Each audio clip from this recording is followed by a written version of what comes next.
Hey guys, what's up? Welcome back to my video. Today I'm going to be doing sort of a race recap of all my quads that I have been racing and everything I've learned over the past couple months, and just a lot of general information about setups and equipment and how I've been using it. So let's just start off here with, you might remember this quad. This is my GBX210, really old, that I got from GearBest a long time ago. You can see I've updated it. I 3D printed a TPU pod for the top, thanks to Emil for the design on Thingiverse. And I'm showing this one kind of as like a memory. It has Emax red bottoms, the very first original 2300 kV DYS XS 30 amp ESCs. You know, it's got a clone SPF3 flight controller in there. Got a Rotor Riot, or just regular Runcam Swift with a upgraded GoPro lens on there. And you know, it's pretty heavy. I think it's like 350 grams dry. And I'm just really showing this because you might think this is a really terrible quad, but it flies pretty darn well.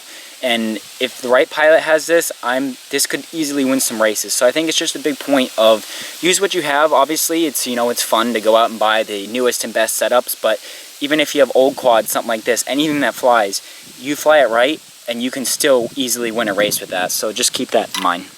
So this is probably the next quad that I was sort of using to race. This was my Beast X RE200. Again, pretty heavy, 340 grams, I think.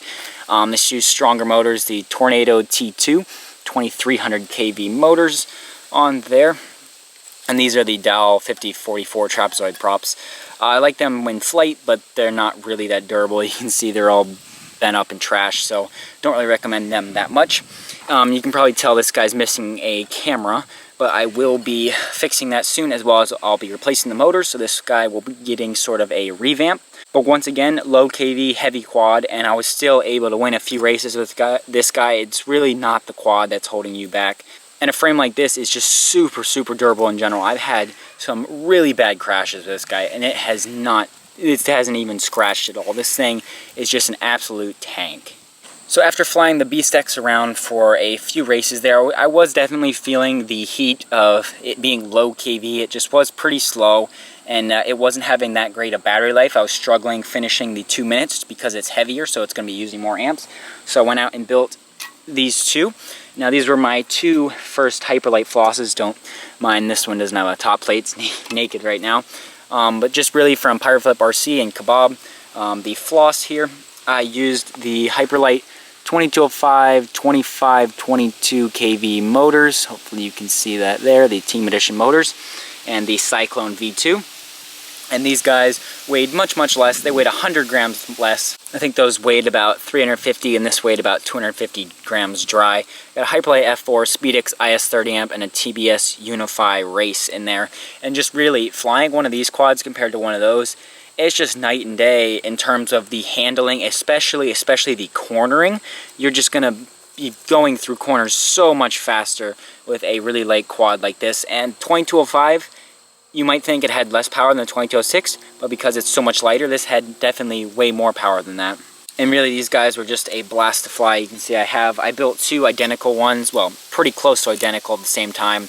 This one just has different props on it right now, the Racecraft 5046 TCS. But once again, the same setup for the electronics. It's just a really nice setup, and it worked well for me. So I'm pretty sure next I built this guy. This is the Skyline Innovations, the Rampage here. You can see this is a vertical arm frame.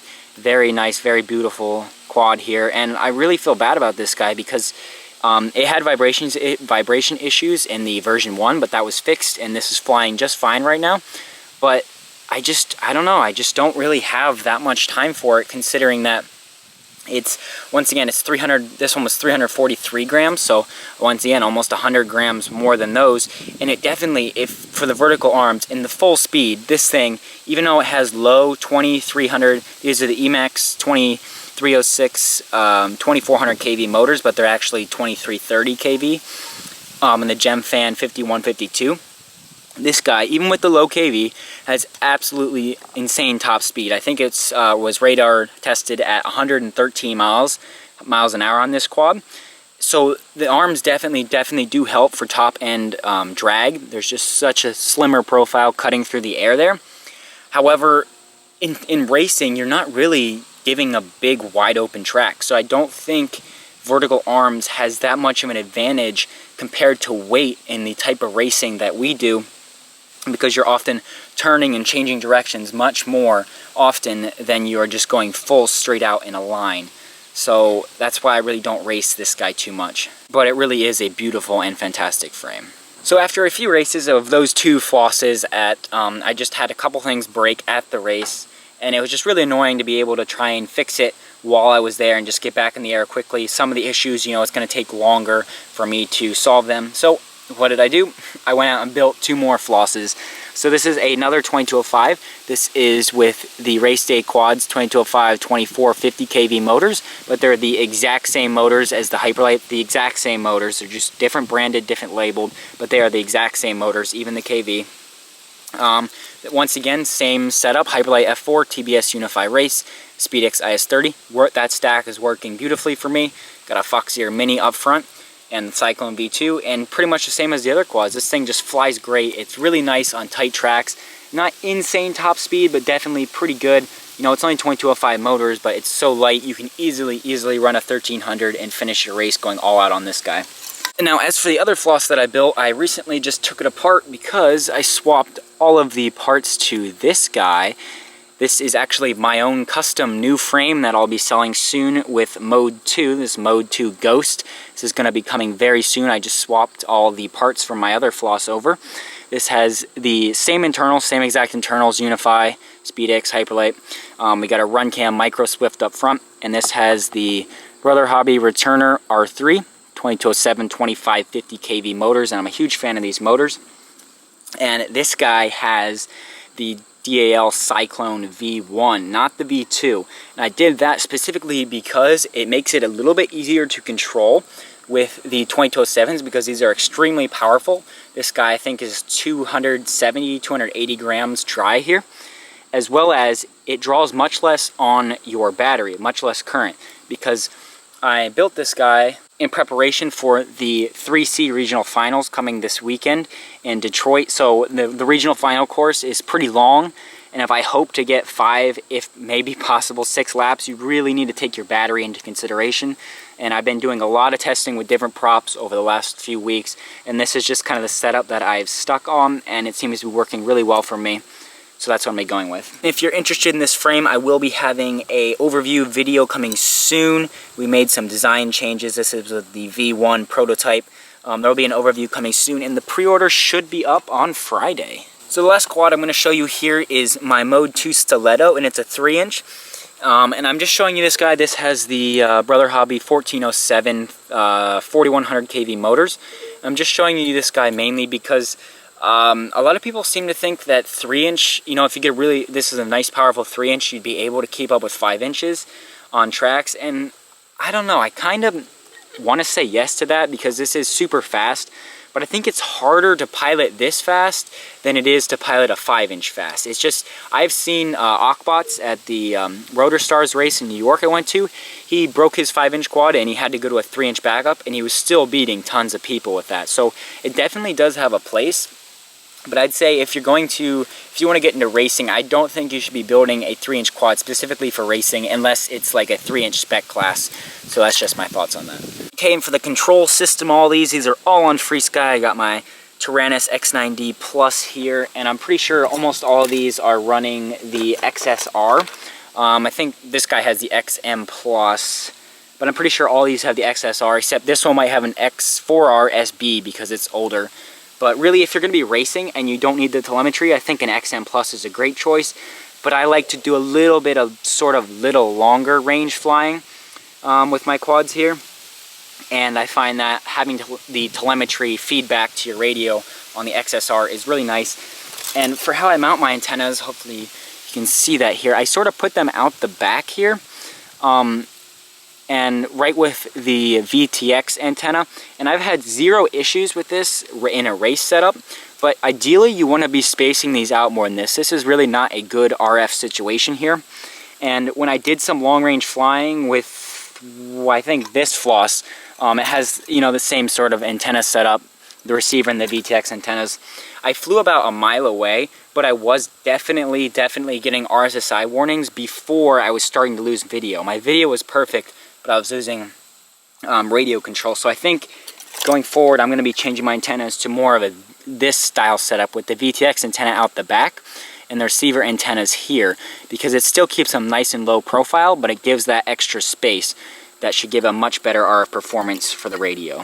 For my goggles, I have the Aomway Commanders, just got an immersion ADBI patch there and a TBS Triumph there. And I did make an extension cable. You see this guy is a couple feet long. If I can get it to show up, I just basically heat shrunk a ton of little wires together so I can put the battery. I'm just using a 3S1300 Turnigy graphene battery in my pocket, so I can plug this up into the goggles so it doesn't, you know, pull down the weight on my head, and that has helped for me to make it more comfortable. And all of these quads that you see here, as well as the antennas on my goggles, they are all right-hand circular polarized. And once again, for the regional finals that is coming up this weekend, they recommend, there's a B, they recommend that every other channel goes left-hand, right-hand, left-hand, right-hand. So I actually have gotten a left-hand immersion patch, exact same one as here, just left-hand, and I got some left-hand Emax pagodas to run, so hopefully that'll help with video. I don't really have video issues in general, except when I actually ran 25 milliwatts at a 200 milliwatt race, but I think all races should be 25 anyways. Go Chris Thomas with a hammer. But just in general, having left-hand circularly polarized antennas when other people are using right-hand definitely should help. But I also am getting a clear view soon, so hopefully after I get that, I should have zero video issues ever, because one of the biggest things with FPV obviously is your sight. If you don't have your sight, you can't fly.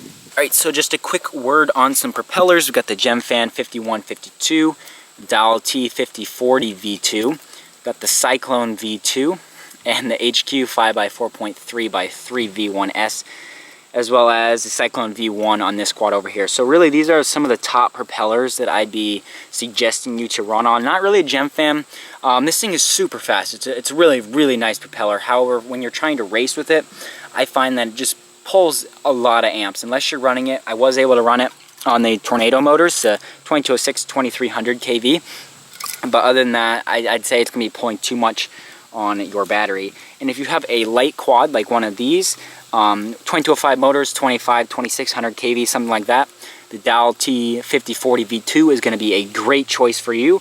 Just one of the main reasons I don't use this for racing right now is because it is a very durable prop, but it's just really flimsy. I find that when I hit stuff, it'll like bend severely and hit the arm and can't turn, or it's just super, super off balance.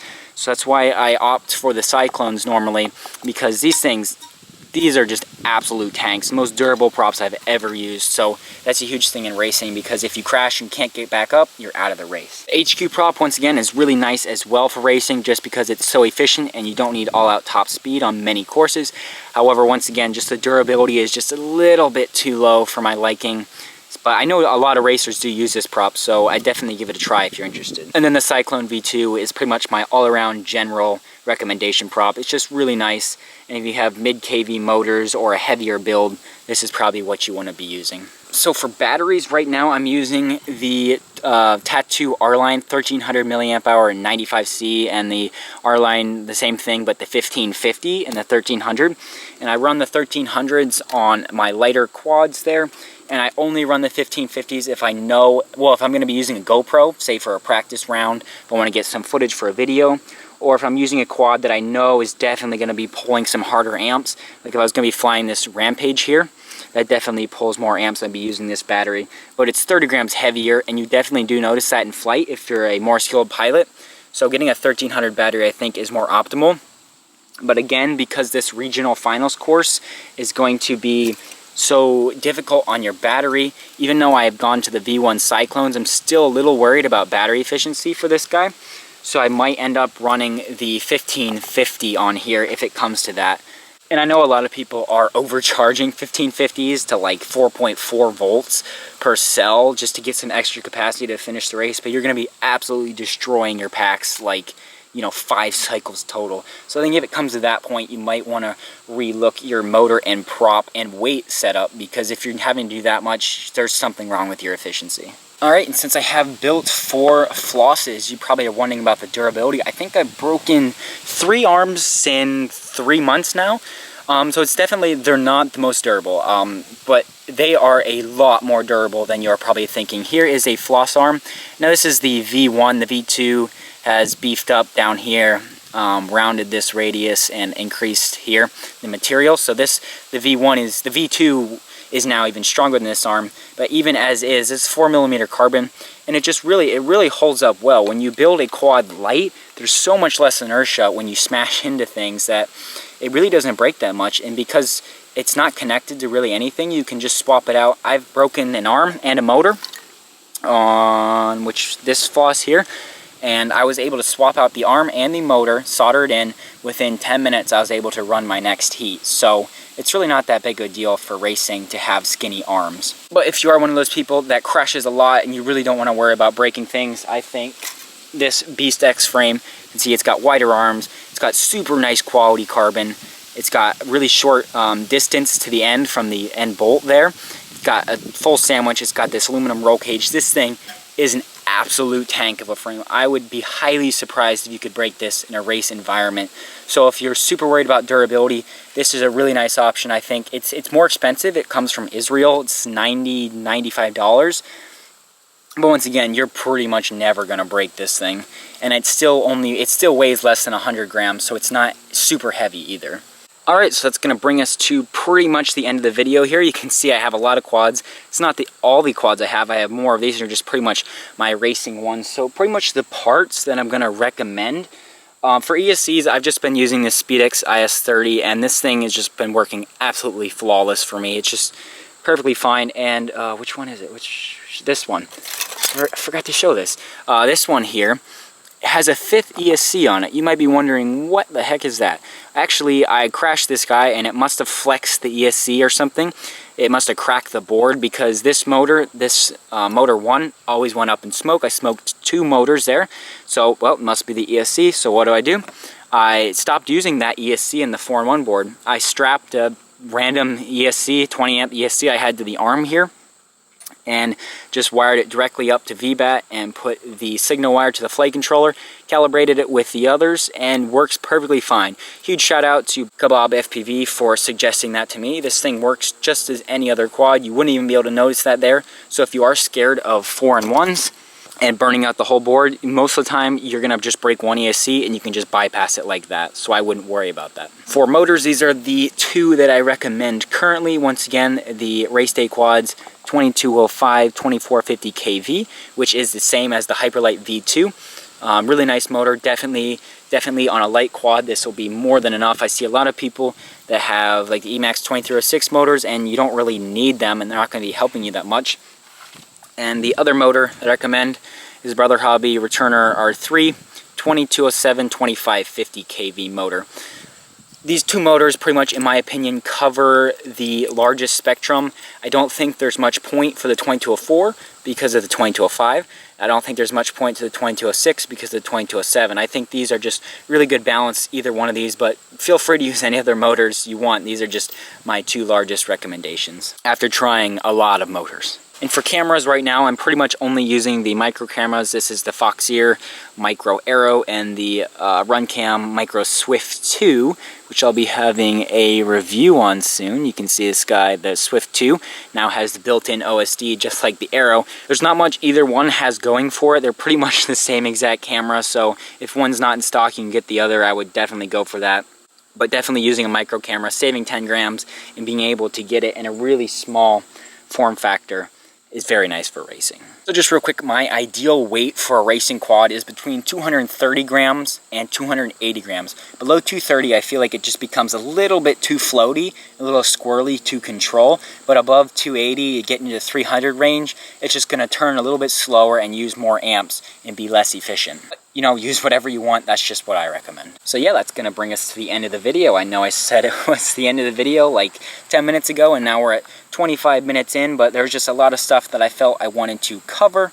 There'll be a bunch of links down below, and once again, if you're interested in my new frame that will be coming soon, stay tuned, because there'll be videos on that, and the pre-order should open up soon. These were just some of my experiences on racing for the past couple months. Please subscribe. I'll see you in the next one, and keep racing. Bye.